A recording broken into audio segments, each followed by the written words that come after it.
NCM Learning Center. Good morning friends. In this video, we will solve TNEB EEE 2018 exam from control system subjects. The control system subject is very important for all the government examinations because we may expect more questions from the subjects. Now, we will solve all the questions as in TNEB EEE 2018 examinations from control subjects. In the TNEB EEE 2018 examinations from the control subjects, for the triple department, 8 marks asked in TNEB EEE 2018 examinations. The ECE department 4 marks. Instrumentation department 8 questions asked in control subjects. So totally 20 number of questions are there in the control subjects. In a single video, very difficult to discuss the 20 number of questions. So this video we will solve only the triple department questions, part 1. In the part 2, we will solve the ECE department questions. In the part 3, we will solve the instrumentation department questions one by one. So this is the part 1 video. So we will solve the triple department questions only. But this concept is not only important to triple department, it's important to ECE and instrumentation also. We already discussed all the concepts in our channel. So before watching this video, just refer all the concepts one by one. If you refer all the concepts, then only you can solve these questions very easily. So all this concept link is attached in the description box of the video. This is the first question. Open loop transmission GF is given, unit feedback system HFS is 1. We have to find the steady state error for the unit acceleration input. If you refer this steady state error concepts, you can answer this question very easily. So, what is the formula for the steady state error for unit acceleration input? Unit acceleration input means parabolic input. So, ESS is equal to 1 by Ka. This is the acceleration constant. This is steady state error. So K is equal to limit S tends to 0 S square into GFS and HFS is the formula. GFS is given, HFS is given. So we find the acceleration constant, then we will find the steady state error value. So substitute here. Acceleration constant, limit S tends to 0 S square, GFS 50 into S square and S plus 2. HFS is unity feedback. So HFS is 1. S square will be cancelled. Apply the limit. So we will get Ka is equal to 25. But we need steady state error. Substitute the acceleration constant in the steady state error equation, we will get a steady state error. So ESS is equal to 1 by 25 is equal to 0.04. So option 2 is correct. Second question from advantage or disadvantage of open loop or closed loop system concepts. Here a negative feedback system is given. Positive feedback system reduces system stability because the error will be accumulated. So the system will goes to unstable. So positive system will reduce the system stability, but negative feedback system increases the stability. Because error value minimized, negative error minimized. So it increases the system stability. So option 1 is wrong. Check system gain. Let us take an open loop transformation GFS is equal to 1 with the unity negative feedback system. So what will be the closed loop transformation? The closed loop transformation gain is equal to GFS will be 1 plus GFS and HFS. So this is negative feedback system, so 1 plus.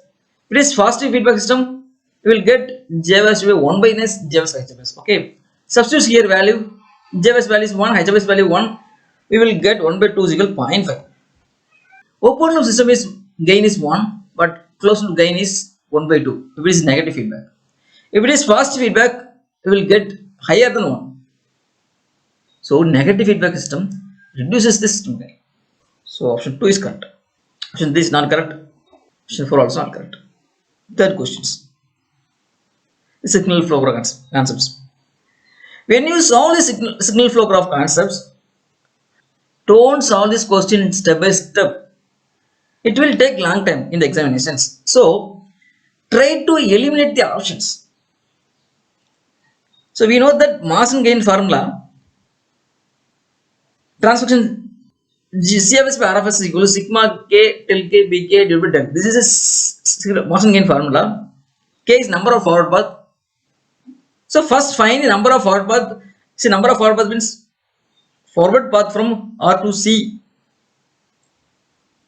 So this is one of the forward path, R to C. Then 1 to R to X2, X2 X3, X3 to X4, this path. This is another one forward path. Okay. So totally 2 number of forward paths are there. So K is equal to 2.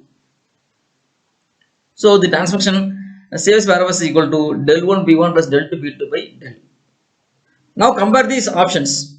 In the option A, 2 forward path gain. Option 2 also for 2 forward gain. Option 3, 2 forward gain. Option 4 also 2 forward path gain. So we cannot eliminate from the forward path. But option 1, 2, 3 for all these options forward path gain are same. So no need to find the forward path gain P1, P2. Only difference is in the del. Find del value.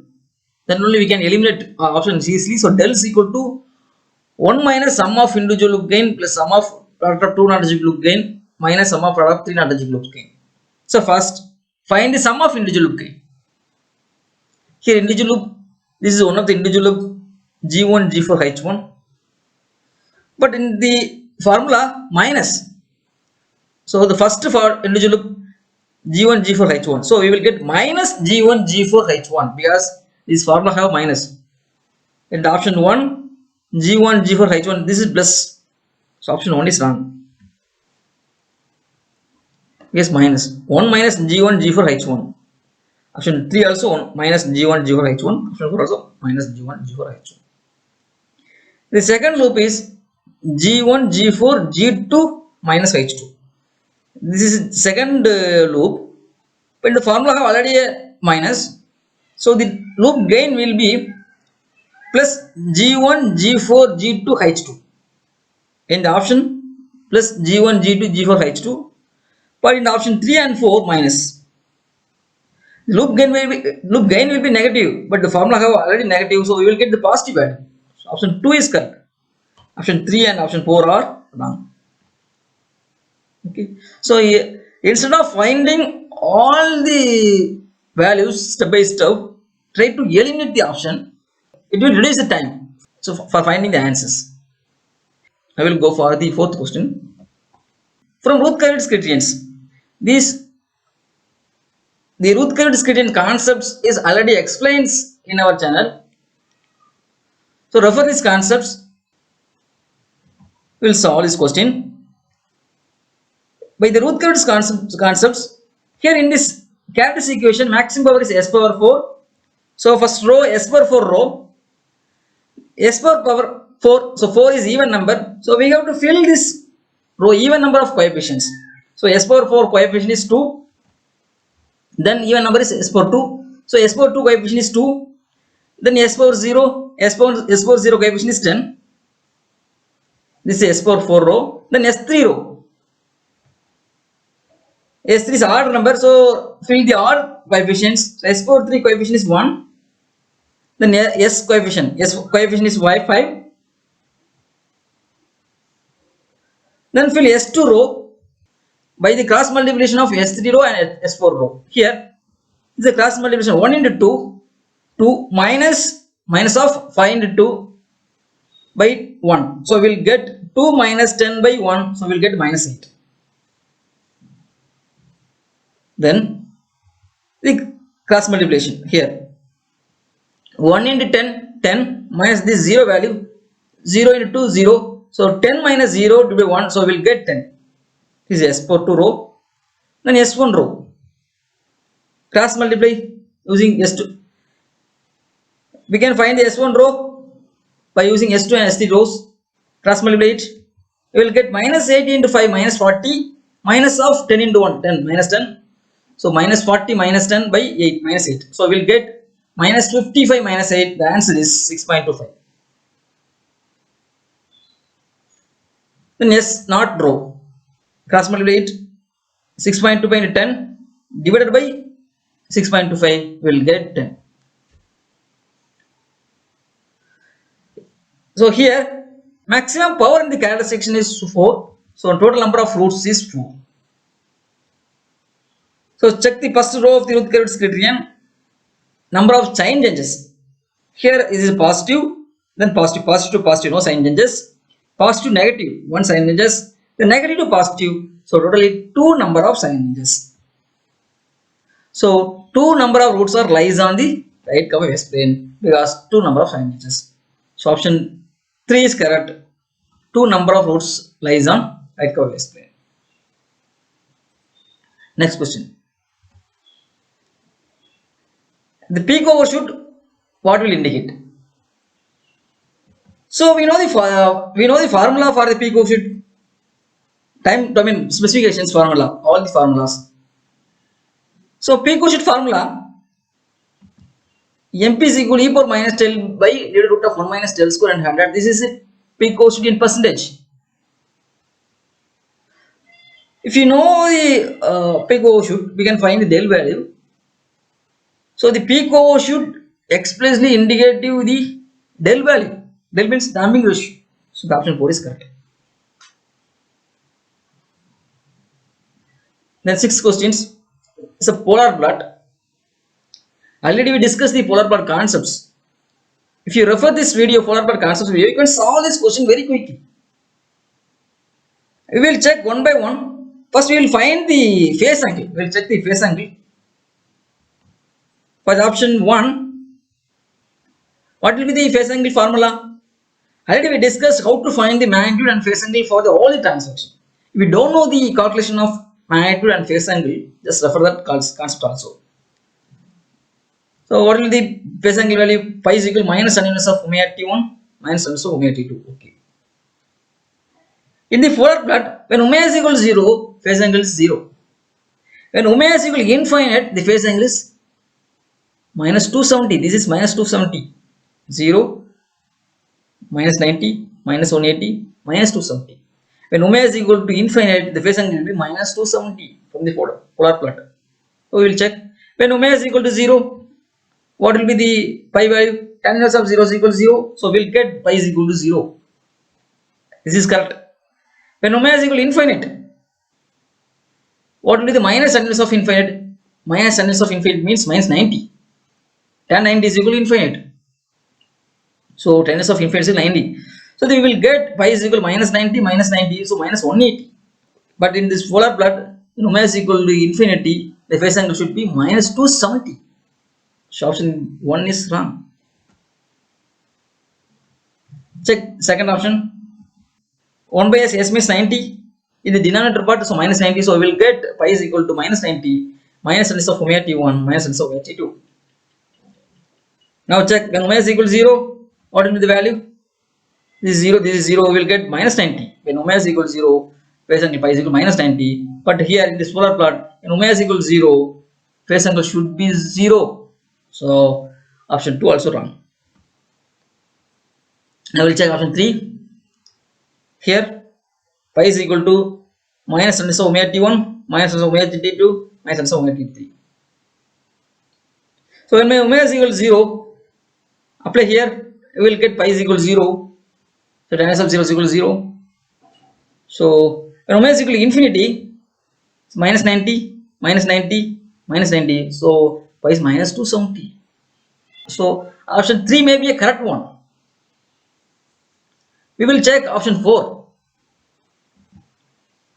So option 4, phi is equal to here s square. So s into s. So minus 180 minus tan inverse of omega t1 minus tan inverse of omega t2. When omega is equal to 0, pi is equal to minus 180. Here when omega is equal to in the polar part, when omega is equal to 0, pi is should be 0. So option 4 is wrong. So option 3 is correct. More than one options may be a correct one. We have to check the magnitude for the correct options to eliminate the option. Okay. 6th question is over. 7th question. State space approach. In the state space concepts, measure state measurement, state variable Measurement of state variable is called as observability. Control of state variable is called as controllability. Here, measurement of state variable. So, this is called as observability. So, option 2 is correct. Then 8th question. Here, a state space equation is given. We have to find the timing ratio. If you know the trans function, we can find the timing ratio of the system. So, first convert the state space into trans function, then we can easily find the timing ratio. Already we discussed the state space to trans function concepts. Just refer this video. So, solution for the question is, this formula for the conversion of state space to trans function is y of s by u of s is equal to c into si minus a the whole inverse into b plus t. That means x dot is equal to ax plus bu, y is equal to cx plus du. If it is in this format, the formula is this. But here is instead of a, here f, instead of b, here g, instead of c is h. So we may rewrite this equation y of s by u of s is equal to h, because instead of c, here h. So h into si minus f the whole inverse g plus j. Here I means identity matrix. Okay, j is equal to 0. First find the si minus f value. I means identity matrix. So s into 0 and s 2 cross 2 identity matrix. Minus f value is equal to 0, 1, minus 4, minus 2. So find si minus f value. So we'll get s minus 0 is equal to s, 0 minus 1 is equal to minus 1, 0 minus of minus 4 is equal to plus 4, s minus of minus 2 is equal to s plus 2. So si minus f value is this. Next, find the si minus f the whole inverse matrix. For the 2 cross 2 matrix, the calculation of inverse is very easy. So we go to interchange the diagonal and we have to sign change this diagonal. So we will get this value s plus 2 here s. This diagonal value is interchanged. This diagonal values signs are changed. So plus 1 minus 4 divided by magnitude. S into s plus 2 minus of minus 4, so you will get plus 4. This is the calculation of si minus f the whole inverse value. Okay. Next, multiply. Find the si minus f the whole inverse into g. Here, this is si minus f the whole inverse value into g. G is equal to 0 into 1. So we will get s plus 2 into 0, s 0 plus 1. So we will get 1. Here minus 4 into 0 plus s. So we will get this. Now find h into si minus f the whole inverse into g. So we will get here h value is 1 0. Si minus f the whole inverse into g value is this. Multiply this. We will get 1 divided by s square plus 2s plus 4. This is the equivalent trans function for the state equation. Because j value is 0. Now find the timing ratio. Compare the standard second order equation s square plus 2 del omega ns plus omega n square. So omega n square value is equal to 4 from this equation. So omega n, natural frequency, omega n is equal to 2 del omega n. 2 del omega n is equal to 2 because s square plus 2 del omega n. This is 2 del omega n plus omega n square. So 2 del omega n is equal to 2. So 2 is omega n value is 2. Substitute here. We will get del L is equal to 2 by 4 is equal to 0.5. So option 2 is correct. In the next video, we will discuss the ECE part question solution. The part 2. In the part 3, we will solve the instrumentation questions. Okay. If you have any doubts in these concepts, just post your doubts in our WhatsApp group. Continuously watch our channel. Definitely you can get good marks in the government competitive examination. Thank you. Thanks for watching. Click the subscribe button and click the bell icon for notification. Like, comment and share.